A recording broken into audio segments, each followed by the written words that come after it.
This episode is brought to you by Hyperice, the leader in advanced warm-up and recovery technology.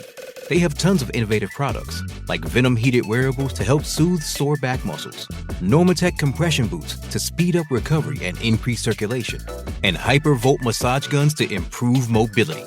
Loved by athletes like Naomi Osaka and Erling Haaland. Try them yourself. Get 10% off your order with the code MOVE at hyperice.com. Survivor 46 is here, and so is On Fire, the only official Survivor podcast, and we have a twist this season. The winner of Survivor 45, Dee Valladares, will be joining us every week. We're going behind the scenes of the biggest moments, the how and the why things happen, and the strategy and analysis you can only get from someone like me, a Survivor winner.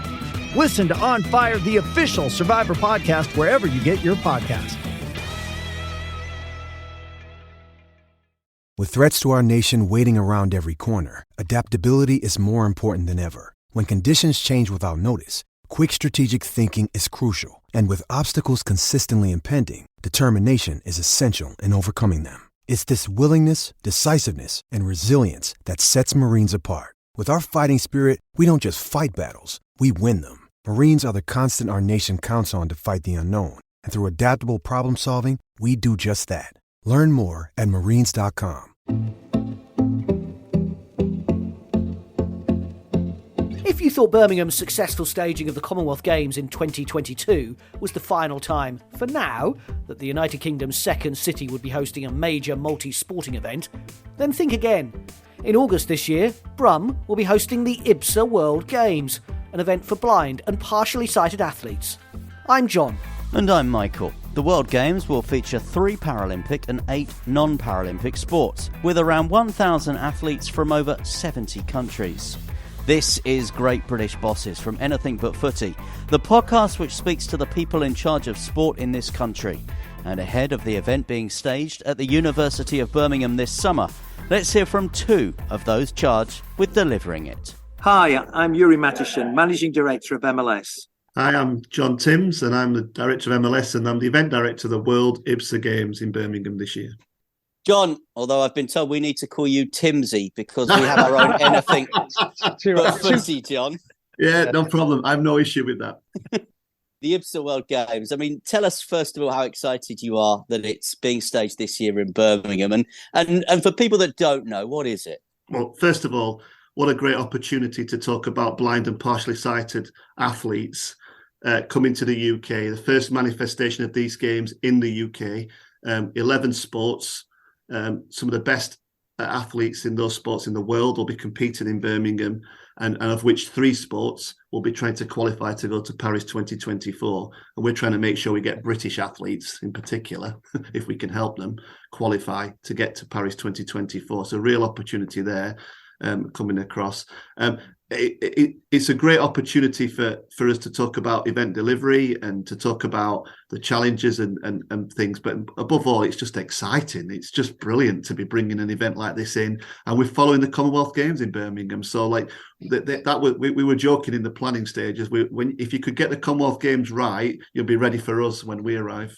Well, we were both in Birmingham for the Commonwealth Games, and we were there every day, and we saw some fantastic sport. But above all, I think we saw a city that really rose to the challenge. And it was a challenge because, as we know, Birmingham didn't have the lead time that other previous Commonwealth Games host cities have had. But we saw a city that loves its sport. And I guess if you can harness 10% of what we saw in the summer of 2022, it's going to be a terrific event, the World Games.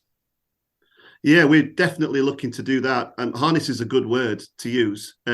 It's not difficult to harness it. That's what's really nice. What we're seeing is everybody's come off the back of the Commonwealth Games with enthusiasm for events and event delivery, and particularly multi-sport event delivery, because that's exciting. Lots of different things going on across the city at the same time.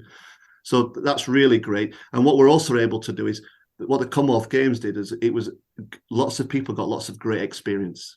You know, they understand events, they've got trained, they've had customer service training as volunteers, they understand what it means to meet and greet people and encourage them to experience the city of Birmingham in its wider areas. And we're able to just harness all that and bring it all together and use it again and build on that experience. So we're really lucky in that respect. But the Commonwealth Games, like you said, great for the city, and we're looking to replicate that in a smaller way, but still the same enthusiasm.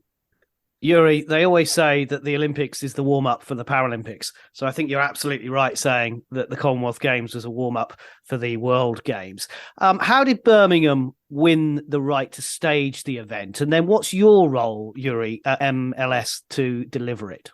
Many years ago, UK Sport and British Blind Sport came to us and said, is there an opportunity to work with blind sport? It's something of the disability sports in our country has had the least attention and least funding, and they're the ones that are least physically active as well. So what we wanted to do was try and promote blind sport with British Blind Sport. We went about a feasibility study looking at cities that could actually host this, and we visited Liverpool, we looked at Sheffield, we looked at Birmingham, and in the end, there were a number of cities. We came across Birmingham, who in effect had a city with already 30,000 blind registered citizens, and had a university where there were 64 blind students operating and a number of staff.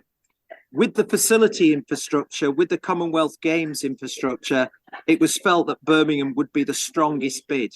The University of Birmingham were very keen to have it, and the City of Birmingham were very keen to have inclusion as a key theme post-Commonwealth Games. So this really fed that opportunity. And we went about a feasibility, we looked at the partnerships and the stakeholders, and we could make it sustainable. And key to that was the area of University of Birmingham is called Edgbaston, and around it, we could bring a range of facilities that were of sufficient standard that enabled us to make sure that the Games Village was just a 20-minute walk to 75% of the Games facilities, which is a fantastic value add when you have blind athletes, where transport is huge. So in the bid to the International Federation, once you brought them onto the campus and then said, we can walk to these facilities, it was a huge win. And a lot of work had been done on wayfinding through the university campus at Birmingham already. And so this really enabled us to have a fantastic bid. So we chose Birmingham. We went then on to the international bid. We got UK Sport funding to support us and stakeholder funding. And we were awarded internationally because it was such a great offer. And give us a little insight into the logistics that are required to stage the event. You mentioned there about the issues with transport. You've got 1,000 blind athletes coming from 70 countries. Yeah, I mean, it's actually going to be around 1,250, we think, now, and 70 nations.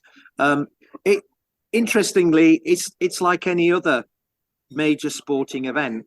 You've got to have facilities of the right standard. The complications, as John and Alison and the team are finding, is often blind sport needs to be played in some sort of quiet environment. So if you're in goalball, shooting and so on, you need a facility where you can compete, but you also need to be able to replicate silence during competition. And so how you warm up and where you compete needs to be almost soundproofed in some aspects, or very much managed in terms of audience participation and so on. So some of the challenges are there in terms of trying to find venues that can be protected against external noise.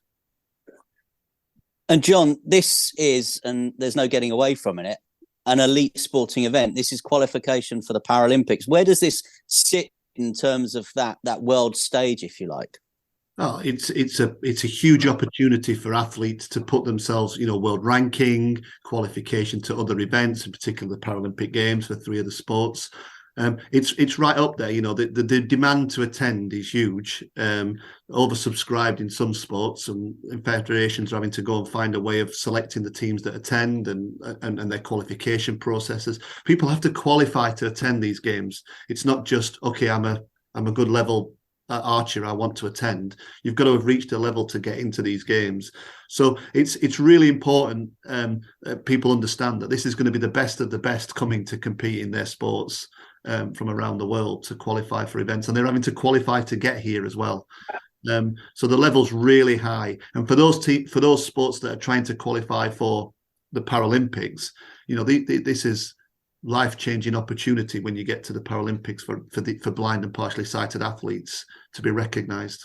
I love an opening ceremony. There's nothing better for me on a Sunday afternoon than bringing YouTube up and watching the opening ceremony from Brisbane 1982 whilst doing my ironing.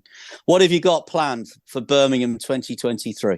So it's really interesting because I love watching opening ceremonies too. And it's one of the things I used to make my kids, anytime there was Olympics on, I'd be like, right, we're all sitting down to it. I don't care, it's 4 a.m, we're waiting for the GB to walk onto this track or wherever. So I love watching opening ceremonies too. So it's important. And I think that what's really key is for us is we're actually developing our opening ceremony purely thinking about blind and partially sighted people in the audience. We're looking to we're looking to use the Symphony Hall in the centre of Birmingham, which is one of the most acoustically brilliant venues in the world. From a sound perspective, we know it's going to be at the highest quality for those people in the audience. But we're also speaking with and we're developing using blind and partially sighted performers, musicians to help and lead on that, because they're advising us, and obviously they know what works for blind and partially sighted people in the audience. But we're looking to make it bright, exciting, inside the Symphony Hall in Birmingham, and bringing the whole Games family together at that point to celebrate the start of the Games, just like you would see in other opening ceremonies. John, just 2 more questions on the World Games, and we'll talk wider about what MLS does. Firstly, when is it, and can people come and watch? Yeah, so it's August. Competition actually starts on the 14th of August, and the opening ceremony, I think, is on the 16th. So yes, people can come and watch. It's actually free to attend most of the sports. We are charging to watch football, goalball and judo. They're the Paralympic qualification sports, so there will be some ticketing for those sports, and people will be able to find out information on that via the website. So that's all going to happen. Yes, they can come along. The venues are all across Birmingham, as Yuri described, majority in that Edgbaston area, but we are broader than that. We can't get everything into Edgbaston. We are looking to try and bring some things into the city centre as well. People can turn up. We'd encourage people to turn up. We'd encourage people to, particularly if you've got friends and family that are blind and partially sighted, let's bring all that group together so they can watch sport together and then enjoy it together and understand how it impacts each other. And one more question from me before we move on, and I'm going to ask you, John, first, and then you, Yuri, as well. We are the Olympic and Paralympic podcast, anything but footy. That is what we do. We want to talk about the Olympics and Paralympics. 2012 in London, everyone tells us that it changed the game for the Paralympics and parasport. From your perspectives, because you guys have worked in it for a lot longer than me and Michael have talked about it, is that the case, or is it a British thing in our own mind? We were great at it, while actually the rest of the world thinks, well, no, actually Rio did something, or et cetera, et cetera. So, John, you kick us off. Well, I could say I was there. I was a technical delegate for wheelchair rugby at the Paralympic Games in 2012, and it was completely transformational. The bar was pushed so high by UK and LOCOG and the IPC to so high. Everything was thought about. The biggest opportunity that was taken was the fact that Paralympic athletes were thought about in every step of the process in delivering those games, from arriving at airports, being met, greeted, transferred in appropriate vehicles, understanding the arrival process of different disabilities and what that needs, equipment requirements of athletes and teams, coming into the Games Village. The adjustments of accommodation were thought about well in advance to assist athletes and the experience of athletes. And then the venues and the competition was first rate. It was without a doubt a magnitude change in structure going forward.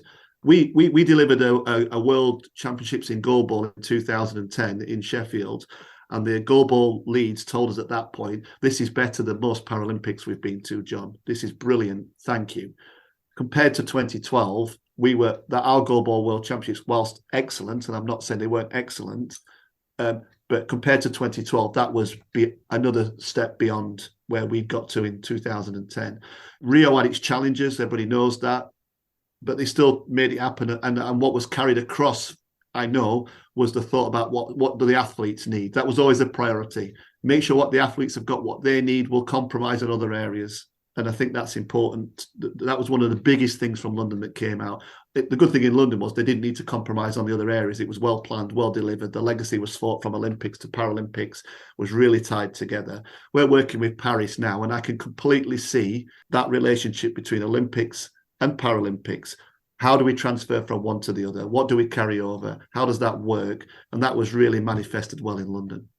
John was a technical official during the Paralympic Games and the Olympics. I was involved in sports presentations, so I was actually an in-venue announcer and commentator, and everything in the Olympic environment. This was for volleyball, so I did volleyball at Earls Court, and then I moved over to sitting volleyball at the Excel. But what was fantastic is the same level of sports presentation was continued. The crowds grew. In fact, the crowds were fantastic for disability sport. And so, you had that real engagement, and that continued through to the Paralympics from the Olympics in 2012. And I think it popularized disability sport amongst everyone in the nation. And I think that's, in a way, it's the transformation that we're looking for the World IBSA Games. We want to celebrate the abilities of the athletes. And that's what we wanted to create actually out of the games this year in Birmingham. Come and see these athletes who happen to be blind. I know our experiences from London 2012 was to see how Paralympians became athletes, full stop. Yuri, it's as if you've listened to some previous editions of our podcast with what you've just said. We've always maintained, see the ability first, not the disability first. And that's always been our outlook, certainly when we've covered World, European Championships and Paralympic Games. Tell us a little bit about your company then, Managing Director at MLS. And it was something that came out of the World University Games in Sheffield in 1991. A lot of people sort of don't have terrific memories of that event, but for you, it was a starting point. Oh, it was. I was working in London. I was the General Secretary of British University Sport, which I think perhaps many of you have come across in your next day lives. And we bid to stage the World University Games, and we chose the city of Sheffield to bid. 1987, we were awarded the games, and then I came over to Sheffield to work with a guy called Jerry Montgomery, who was director of sport for the city, then for the games. They'd had a phenomenal vision of regenerating the city from steel and coal through leisure and recreation. Not just purely for that, purely on that basis, but it was a huge part of the regeneration package. So in 1987 to 91, it was the biggest single leisure recreation build of any city in our country. It was 200 millions then.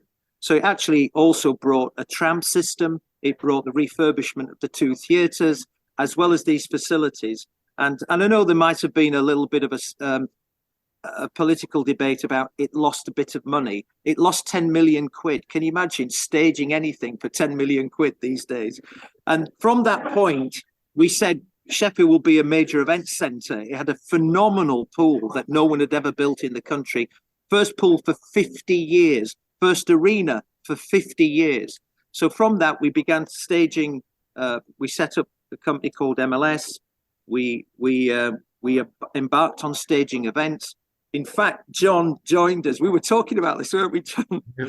He joined us as a student on wanting work experience. And John gave a year of his life free over to the company. And from that point, joined the company, became part of the company. Myself, John, Sarah, Jerry's daughter, we've been in that company now for 30 years, pretty much, man and boy. And we've stayed together, and that's eventually I'll like you. But that's and we've grown through a whole range of experience. Our first major event was the 1993 European Diving Water Polo Championships and Synchro, never been held in Britain for about 50 years as well, and that was our first event. It was massive. 10 days of live BBC coverage. And when you look back now at, for example, a British Diving Championships at Ponds Forge. I've seen ice hockey at the Sheffield Arena. All the GB boxing success coming out of the English Institute of Sport in Sheffield.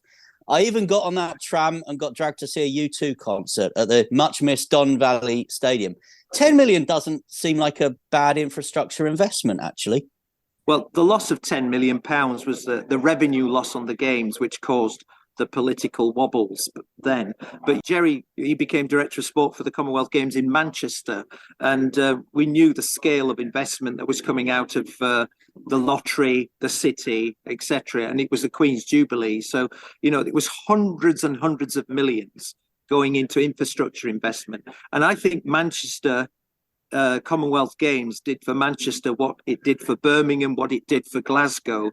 It was quite quiet. And then the residents of Greater Manchester got behind the Commonwealth Games and it exploded. It was an event that Manchester have never left behind. They've just grown and grown. And look at the facility infrastructure now in that city. And in our own city, we're building our own arena now to house everything that we run. The visitor tourism impact on the region is significant. It's nigh short of £1 billion a year. And it's one of the largest employers of our citizens as well. It goes way beyond sport. It is a true regeneration program, sport, leisure, tourism. Well, John, Yuri just dropped in there. Well, we're just building an arena in Sheffield. What else, John, do you do? You're a man of, obviously, both of you are men of many talents. Tell us more about the other sports that you run, the events you run, and maybe where that commitment to parasports came as well. Yeah, so we were involved in a lot of different sports and events and projects. I always say MLS is a company that's done every type of area of sports that you can think of. We've probably worked in it in one way or another, whether it's commercially, professionally, performance-wise. We work across all those areas within sport, venues, etc. We're building an arena. This is one of our exciting things that we're looking at. We're working with Yuri and Sarah in particular, have driven that project for us. But what we've done it's one of the strengths of what MLS does is about working in partnership with people and bringing partners together across all our projects. And that's just an amazing partnership project to build this 2,000 seat venue in Sheffield on the old Don Valley Stadium site on the Olympic Legacy Park. And building legacy into that project as well. And then we're looking to, that venue will be open to the community around that area, as well as bringing in events for the right size and scale of the venue can host. So really exciting project that we're moving forward. And we could spend the next 3 hours talking to you about that, which we won't. Our other projects that we're involved in, we're delivering the European Para Table Tennis Championships later in the year. We're supporting British Para Table Tennis to do that. The city of Sheffield, which we're in Sheffield. We're delivering the British Transplant Games, which is a multi-sport games for people that had made life-saving organ transplants. That event last year created a media reach of 3.3 billion. And that's an annual event that we deliver every year at different cities across the UK. And our links to parasport always come back to when we work, we learn about the sports that we work with. So we pick up a contract in goalball, as an example. But what we're key about that is we need to learn about blind athletes. We need to understand the sport and the impact on those athletes. You take that knowledge and you can apply it to other Paralympic sports. Oh, we understand this in Paralympic sports. And over a period of time, we've definitely built up a wide knowledge of understanding what wheelchair athletes need, what blind and partially sighted athletes need, what athletes with cerebral palsy need, what do bocce athletes need, what do wheelchair rugby athletes need that are different to other para athletes. Excited working in parasports. It's brilliant. Well, Yuri and John, we've never had a duo on Great British Bosses before, so it's a great first. But you mentioned a couple of people that you work with, Sarah and Jerry, and I think the listeners will need to know who these people are and the success that they've brought along with you guys. Jerry was the founder of MLS. He was driven, through sport and leisure. He was a great venue operations guy, but he had the vision that sport and leisure can regenerate cities. And Sarah was his daughter, and she joined us in the company. And Sarah, within our structure, runs and operates the Sheffield Sharks basketball franchise that we collectively own. And that arena that we're building will be the home of the Sheffield Sharks franchise and the home of the women's basketball franchise, the Sheffield Hatters. That will be the core of why we're doing it. We want to give it a basketball home. The BBL in which we play, the British Basketball League, is growing rapidly, and we needed to invest, and this is our opportunity to build our arena. We're doing it in partnership with Canon Medical Systems, because we've installed a diagnostic and medical suite into the arena, completely unique in the UK. So we have a diagnostic and medical suite, which is state-of-the-art, and we will be able to scan athletes from elite to warrior athletes like us, who we're past it, but also it's open to the NHS because there's a huge demand on the need for diagnostics. So it will be a clinical diagnostic centre on the home of the Sheffield Don Valley Athletic Stadium as was. But what's been created on that site is quite phenomenal. A home for rugby league and the Sheffield Eagles. We have a through school from 2 to 16 years of age in one of the most deprived areas of the city called Attercliffe. And also we have an advanced wellness research centre on the park run by Sheffield Hallam University. We're building a child health technology centre operated by the Sheffield Children's Hospital. And we have a university technical college for health and computer sciences. It's right next to the English Institute of Sport and the Sheffield Arena and Ice Sheffield. So that's why we're calling it the Olympic Legacy Park, because we're going to drive physical activity, elite performance, and the health and well-being of residents. I don't know if there's enough hours in the day for what you two guys are doing. So we're going to have to let you go very shortly. But last couple of questions from me then. We're driven.